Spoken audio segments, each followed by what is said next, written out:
Good morning to all. I am Ravika from Satyam group of institute. बच्चे, आज का जो हमारा टॉपिक है वो है फाइनेंशियल अकाउंटिंग। ठीक है, इसके ऑब्जेक्टिव या फंक्शंस जो हैं वो हमारे फाइनेंशियल अकाउंटिंग के क्या होते हैं।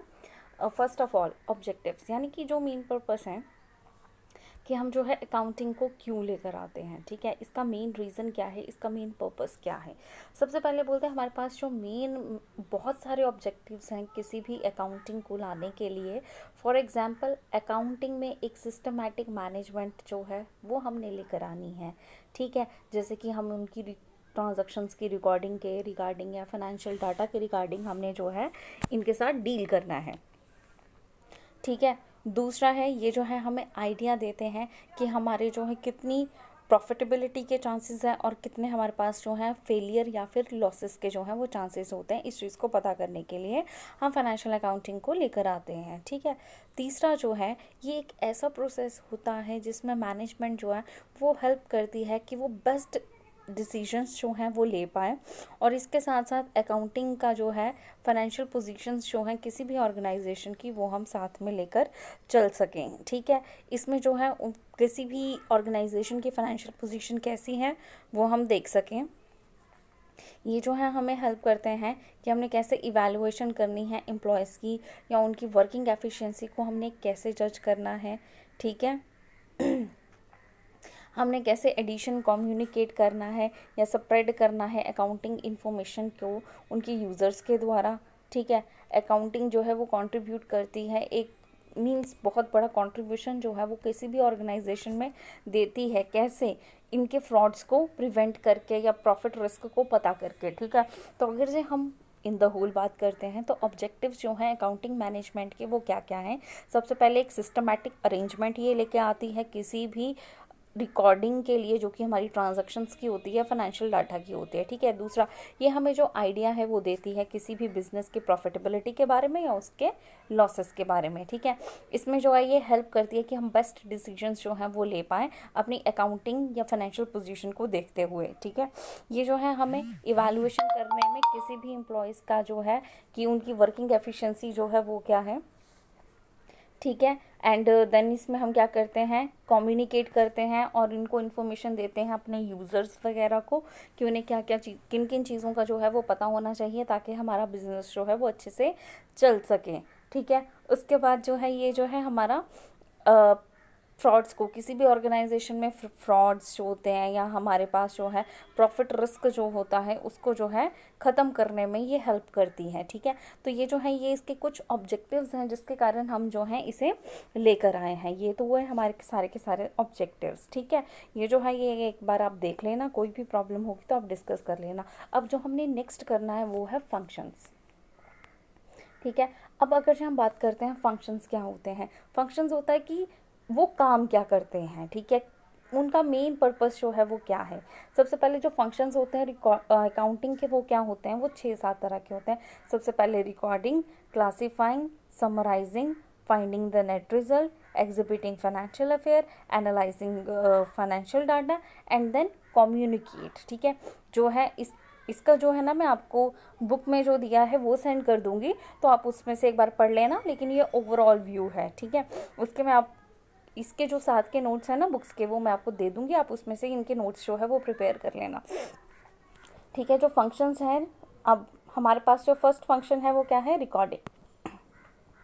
Recording of financial transaction. देखो, हमें पता है हमारा जो ह्यूमन माइंड है वो ज़्यादा वर्क नहीं करता। ठीक है, यानी कि उसको कुछ देर के लिए चीज़ें याद होती हैं और बाकी नहीं भी होती। तो रिकॉर्डिंग जो है फाइनेंशियल ट्रांजैक्शंस की, ये जो है ये क्या होनी चाहिए, प्राइमरी फंक्शन जो है, यानी कि प्राइमरी मीन्स पहला पहला फंक्शन जो है हमारे पास अकाउंटिंग का वो क्या है कि हमने रिकॉर्ड करना है ट्रांजैक्शंस को। और इसमें जो है हमारे पास जर्नल्स जो हैं वो आते हैं, इनकी एक स्पेशल बुक्स होती हैं लेजर्स या फिर जर्नल्स, हम उसमें इन्हें रिकॉर्ड करते हैं। ट्रांजैक्शन को पहले हम जर्नलाइज करते हैं, उसके बाद हम उन्हें लेजर अकाउंट में डालते हैं। ठीक है, दूसरा है सबसे पहले हमने क्या किया, रिकॉर्ड कर लिया। देन जो सेकंड स्टेप आता है वो होता है क्लासीफाइंग। ठीक है, क्लासीफाइंग द ट्रांजैक्शंस। अब बोलते हैं जब हमने जर्नलाइज कर लिया तो हम इनको जो है अलग अलग करते हैं। लेजर में हम क्या करते हैं, परचेज वाली ट्रांजैक्शन को अलग करते हैं, सेल्स वाली ट्रांजैक्शंस को अलग करते हैं। ठीक है, तो इसे हम क्या बोल देते हैं, क्लासीफाई, कि हम उनकी नेचर के अकॉर्डिंग कि हमने खरीदा है, एक्सपेंस हुआ है या फिर वो हमारा प्रॉफिट है, हम उन्हें क्या कर देते हैं, डिवाइड कर देते हैं, ठीक है। दूसरा है समराइज, तीसरा है समराइजिंग। देखो पहला क्या था, रिकॉर्ड किया फाइनेंशियल ट्रांजैक्शंस को, उसके बाद क्या किया, क्लासीफाई कर दिया कि वो जो है हमारे पास लाइबिलिटी है या फिर वो एसेट नेचर की है। तीसरा जो है समराइज। ये जो वर्ड्स हैं ये आपको अभी थोड़े थोड़े नहीं समझ आएंगे क्योंकि ये आपके लिए जनरली न्यू है, लेकिन हम इनको भी आगे डिटेल में करेंगे, ठीक है। समराइज़ का मतलब होता है कि जब हमने रिकॉर्ड कर लिया, ठीक है, उसके बाद हमने जो है क्लासीफाई कर दिया, तो हमारे पास जो थर्ड स्टेप आता है वो होता है समराइजिंग, ठीक है। अब बोलते हैं इसमें जो है क्लोज्ड किए जाते हैं ड्राइंग बैलेंस। इसमें एक स्टेटमेंट यानी कि हम इसमें एक ब्रीफ स्टेटमेंट जो है वो बनाते हैं और उसको हम प्रिपेयर करते हैं बैलेंसेस के साथ, और इस बाद में हम इसको क्या बोल देते हैं, ट्रायल बैलेंस। यानी कि समराइजिंग का मतलब है आप एक स्टेटमेंट जो है, जो भी आपकी ट्रांजैक्शंस हुई हैं जिसमें आपने रिकॉर्ड किया है, क्लासीफाई किया, उनको आप एक स्टेटमेंट में थर्ड स्टेप पे कर देते हो, ठीक है। नेक्स्ट है फाइंडिंग नेट रिजल्ट। यानी कि हम क्या करते हैं कि हमारे पास इसका रिजल्ट जो है वो क्या आया है। अब मेन फंक्शन अकाउंटिंग का सिर्फ ये नहीं होता कि हमने रिकॉर्ड कर लिया ट्रांजैक्शंस को, लेकिन साथ ही साथ उसका इफेक्ट, ठीक है, वो हमारे बिजनेस में क्या आता है उस पर्टिकुलर ईयर के एंड में। क्योंकि हमें पता है कि हम साल के एंड में 31 मार्च, वो जो कि नेक्स्ट ईयर की होगी, हम उसमें उसको लेकर चलते हैं कि हमारे साल के बाद जो है क्या रिजल्ट जो है उसका इफेक्ट क्या है, पॉजिटिव है या नेगेटिव है। पॉजिटिव का मतलब कि हमारे पास प्रॉफिट है, नेगेटिव का मतलब है कि हमारे पास क्या है, लॉसेस हैं, ठीक है। अब बोलते हैं इनकम स्टेटमेंट जो है ये हम प्रिपेयर करते हैं किसकी हेल्प से, रेवेन्यू या फिर इनकम्स की। रेवेन्यू क्या होता है कि जो आपने अर्न किया है अपने बिजनेस से, और एक्सपेंसेस क्या होते हैं जो कि आपने पे किए हैं किसी और को। बोलते ये जो है हम मेंशन करते हैं एज ए लेजर बैलेंस, और इसमें ट्रायल बैलेंस में हम फाइंड आउट करते हैं ऑपरेटिंग रिजल्ट्स को जो कि हमारे बिजनेस के होते हैं या ऑर्गेनाइजेशन के होते हैं। इसमें एक पर्टिकुलर पीरियड जो है वो इसमें होता है।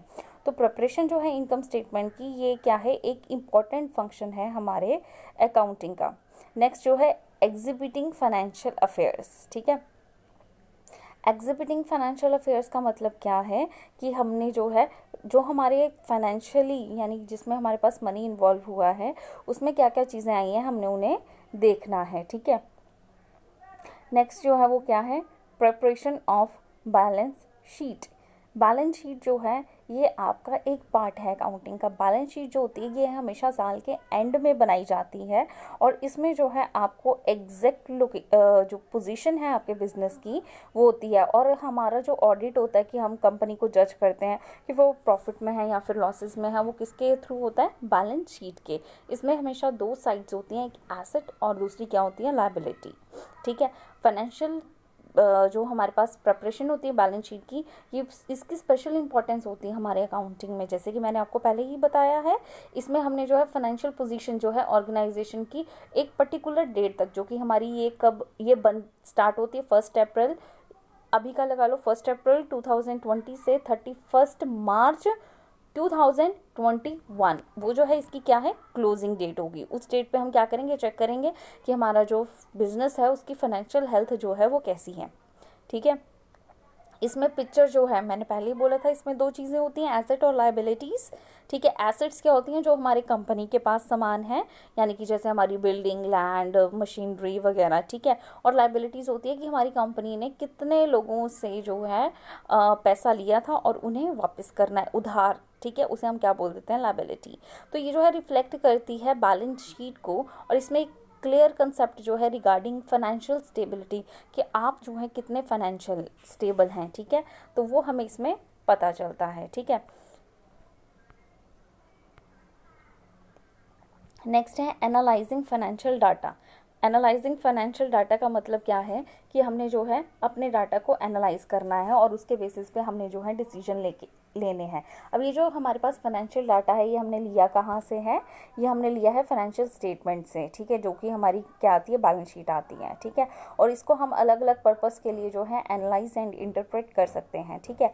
लास्ट इसमें जो है इंफॉर्मेशन आपको दी गई होती है कि आप कितनी कैपेबल हो अपने जो आपने उधार लिया उसे रीपे करने के लिए, कर्जे लिए हैं उन्हें आप कैसे बताओगे, कैपेबिलिटी कितनी है, आप और कितना प्रॉफिट जो है वो अर्न कर सकते हैं, आपकी वर्क एफिशिएंसी जो है वो कितनी है, और एक ट्रांसपेरेंसी, एक क्लियर व्यू जो है कि आपका बिजनेस एक्चुअली में क्या है, ठीक है, वो प्रॉफिट में जा रहा है या लॉसेस में जा रहा है वो ये बताते हैं। ठीक है, नेक्स्ट है जो हमारे पास अब लास्ट स्टेप है वो है कम्युनिकेटिंग फाइनेंशियल इन्फॉर्मेशन। ये जो है ऑब्वियसली जो हमारे हम ऑनर्स होते हैं या हमारे मैनेजर्स होते हैं उनको क्या करते हैं, ये फाइनेंशियल रिजल्ट जो है वो देते हैं ताकि वो उस बेसिस पे क्या कर सकें, फाइंड आउट कर सकें कि हमें फर्दर इन्वेस्टमेंट करनी है, हमें बिजनेस में किन चीज़ों को सुधार करने की ज़रूरत है, या हमारे लॉसेस कहाँ पे इनकर हो रहे हैं, तो उन चीज़ों को वो क्या क्या कर सकें, देख सकें। ठीक है, अब बोलते हैं ये जो है हमारे को कम्युनिकेट करते हैं फाइनेंशियल इन्फॉर्मेशन, और ये जो है प्राइमरी फंक्शंस हैं हमारे अकाउंट्स का, क्योंकि इसमें हम अलग अलग रिपोर्ट्स जो हैं वो बनाते हैं। ठीक है, कोई भी डाउट हो आप पूछ सकते हो। Thank you.